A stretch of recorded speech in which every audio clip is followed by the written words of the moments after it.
I'm Luwanna. And I am Aisha. And we are Proven Women. Hi,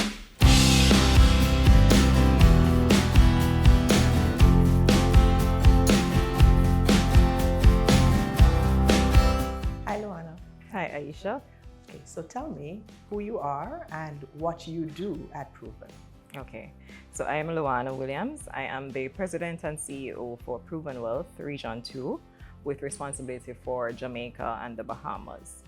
At Proven Wealth, we are the wealth management arm of the Proven group of companies. So that means we help individuals to build their wealth, and we also help companies to do the same by raising capital for them through various means. We're one of the largest pension fund management companies in Jamaica as well, with over 20 years of experience in that field. How about you? Tell me, who are you and what do you do at Proven? Okay, so I'm Aisha Campbell and I'm the CEO of Proven Properties. Proven Properties is the real estate investment and development arm of Proven Group Limited. And we essentially either develop properties from scratch, so we sell residential and commercial properties, or we invest in properties for rental income. Luwanna, for many, finance is such an inaccessible field. How did you break into the financial sector? That's an interesting question. So how did I break in? So from a very early age, I decided that I wanted to enter the field of finance. So I ensured that academically, that was the path that I pursued. So I did my bachelor's degree at the University of the West Indies in banking and finance. And then during my summer months off, I would look for opportunities to intern at financial institutions.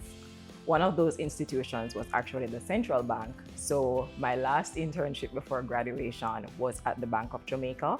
And then fortunately for me, I performed well enough that I was able to secure a permanent position at the bank. And that was my foray into banking and finance. Awesome. Great. How about you? You are a registered engineer. What drew you to that field? What drew me to the field of engineering is really the technical aspect, and for civil engineering, also the creative aspect. So I always had a love for physics, math, the technical subjects. And then in exploring a little bit more about what civil engineers do, what I really loved is the fact that we could take things from concept to reality. And so you get to use that other creative side, which I think I have both sides. And so that profession overall really spoke to me, and I'm loving it. Nice. So how far are you and the people that you work with from the stereotypical finance bro image? So I believe that we chart our own path, and the stereotypical finance bro image that's portrayed in the media and also happens to it's prevalent. I mean, especially on the male side of things. I believe I'm very far from that. I operate with my own set of values, and one very important value for me is respect and valuing the contribution of everybody that I work with. I believe that all persons that I work with can bring something to the table, and I don't believe that I am above them. So it's all about sharing information, growing together, achieving the same target or moving toward the same goal. And if it is that you treat people with respect and build them up, they will also build you up. So there is no need for you to behave, as if you're better than people or to be an alpha. You can still be in charge. You can still command respect by showing respect, and you will all get to the goal that you're trying to achieve. And that has been really how I have operated ever since I have entered the working world, no matter the level that I operate at. So Aisha, your field, like many others today, is male-dominated. Has that ever posed a challenge for you? Yes, it has. As you said, the civil engineering and engineering construction is highly male-dominated. I worked the first 20 years of my life in a construction and development company. So you're going out on site and you're interacting with the tradesmen. And the important thing for me and how I've had to deal with that is to establish that there are certain lines that cannot be crossed, and I will not tolerate to be crossed, as well as to establish that I I'm a subject matter expert, so you do come across the ones who want to mansplain to you. You're a subject matter expert and you deserve to be here and you know what you're doing. And so in dealing with some of those challenges, it really caused me to step into who I am, what I am as a professional, and stand up courageously when I'm being challenged. And I know that I have the technical knowledge to be able to defend whatever it is that I'm doing. So tell me one moment on your journey that you felt like giving up, and how did you overcome that? I believe that the one that readily comes to mind is when, so as I had said to you before, I have been in finance, but I have worked in different areas of finance, and finance is really broad. I started as a regulator, and that's very different from working in the private sector. So I transitioned into the private sector, but I also transitioned into a back office role. So I was a risk manager for many years, never had to interact, do business development. You know, I was pretty much in the office, very insulated. But there was still an interest in investment banking. And I had the opportunity to cross over into that field. And when I crossed over, Aisha, it was so different. I had to demonstrate a different level of confidence. I had to use skill sets that I never had to use before. So now I had to sell. I had to think on my feet, because you're now in meetings with real people, with clients. You have to think on your feet. You have to portray that confidence to the client to make them feel comfortable enough to do business with you. And it was very difficult. You know, at times I really wanted to just retreat and go back to back office where it was safe. But I said, you know, Luwanna, this is something that you can do because you have the technical support to do that. You also have the personality to do it. You just need to show that to the world. And I really pushed through, and I'm so happy that I did that, because I believe that that changed the trajectory of my career to where I am today. Had you not pushed through, where do you think you would be?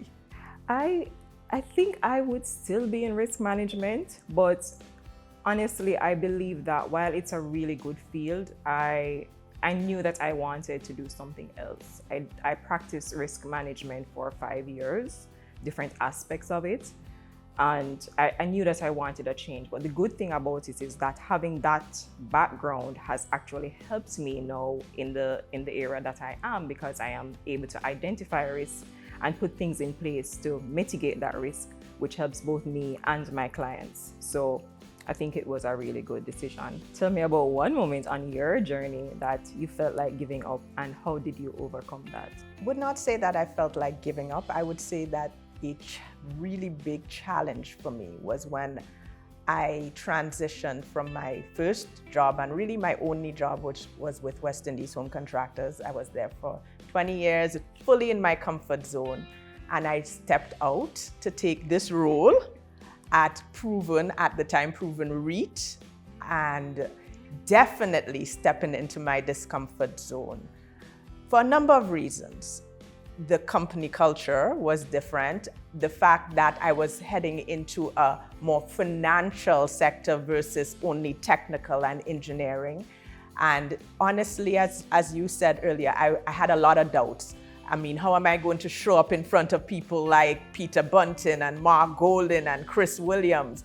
I don't know anything about finance, but I do know about civil engineering, and I do know about building. So you had the doubts, you had the voices, and of course, again, it's about pushing through and believing that the move and that stepping out there was the right move from a career perspective. And so I worked through the challenges, and I am very happy with where the company is today, what we've managed to achieve as a company, and the fact that I was able to step out there and do this.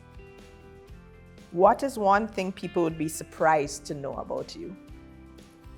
This question. I really, really love shoes. I have about 60 pair of shoes. 60 pairs of shoes. I have so many shoes that I forget about some of them. So I take pictures and put them on the box so I can remember which shoe is in this box so I can wear it. How about you? What is one thing people would be surprised to know about you? Okay, so if Aisha Campbell were not sitting here as CEO of Proven Properties, the alternative would be to be a dancer on Broadway. What is it about dance that you love so much? So dance fuels that creative side of me, that creative side that I've always had from a child. But you know, we grew up in a construct sometimes where they say, oh, if you're a dancer, you're not going to make any money. And if you're good at civil, you're good at technical subjects, you kind of just end up in that direction. So what I've done is made sure that I can still infuse dance in my life in whatever way and whichever way possible. But yeah, it just really ignites that passion and creativity for me. Your field, like many others, is male dominated. Did that ever pose a challenge for you? Absolutely not. And I believe one of the good things about working in Jamaica, we have a lot of women in the C-suite. And that motivated me. At my first job, I had a strong female team lead there. And I think that set the tone. You know, it showed me that, Luwanna, you can go places, you can sit at any table that you want to sit at. And throughout my career, I've been blessed with a lot of strong female leaders who mentored me or I observed them. And I knew that just because there are men there, hey, there are also women there at that table. Additionally, I know what my capabilities are. So sometimes I don't even think about the fact that I'm a woman. I know that I am Luwanna, I'm an individual, I am strong, I'm technically competent, and I know what it is that I want to achieve. So I don't let the fact that there happens to be a lot of men in the field of finance stop me from achieving the goals that I want to achieve. So Aisha, what is your hope for women in your field? Okay, so first of all, I hope to see more women in my field, because even at the high school level, you see females shying away from the more technical subjects. Hopefully that's going to shift over time. And just for the women to feel empowered and to be able to stand in their power as they execute whatever they're doing, because engineering, you know, the rail sector, we're building the real landscape of Jamaica, or whichever island or country that you may be in. So to understand the impact, I want them to understand the impact that they're having, engineers, civil, electrical, mechanical, whatever field of engineering that they're in, and to stand in their power, speak up when there are issues, right? Because as engineers, we tend to stand, you know, a little bit behind the scenes because we're more technical. I want the female engineers to step up and speak up when we can and when we know that this is a matter, a subject that we can speak on, and feel that they own that place around the table, at the table. Okay, so what is your hope for women in your field? I think it's very similar to what you want, and I want us to continue to shine. The opportunities for women are endless. We have the same opportunities that men have. Sometimes we think we don't, and we don't put ourselves in that position to take advantage of those opportunities. I want us to be more confident, speak up, show that you deserve that seat at the table and act like it. And at the end of the day, it's your results and what you do that really counts. That's what people remember. So my hope is that women in my field, young women coming into the working world, they will realize that.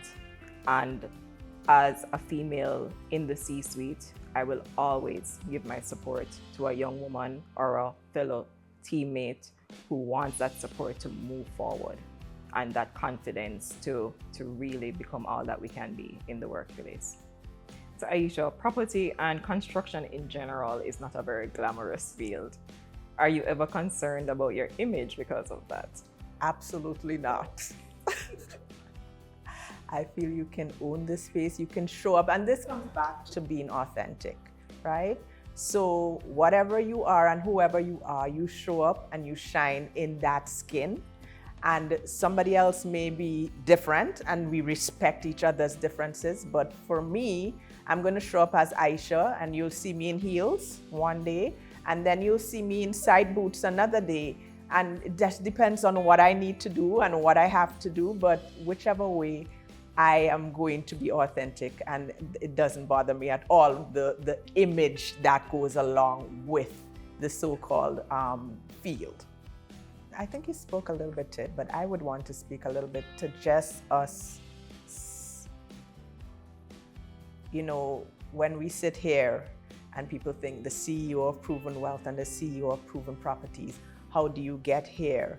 And the fact that we as women in this role, we really have that duty to coach and mentor and support other women and team members in general, as you said, but definitely specifically women, so that my whole ethos is about Kaizen. So you come into Proven Properties or come into Proven Wealth, and we're talking about continuous improvement. We're talking about growth.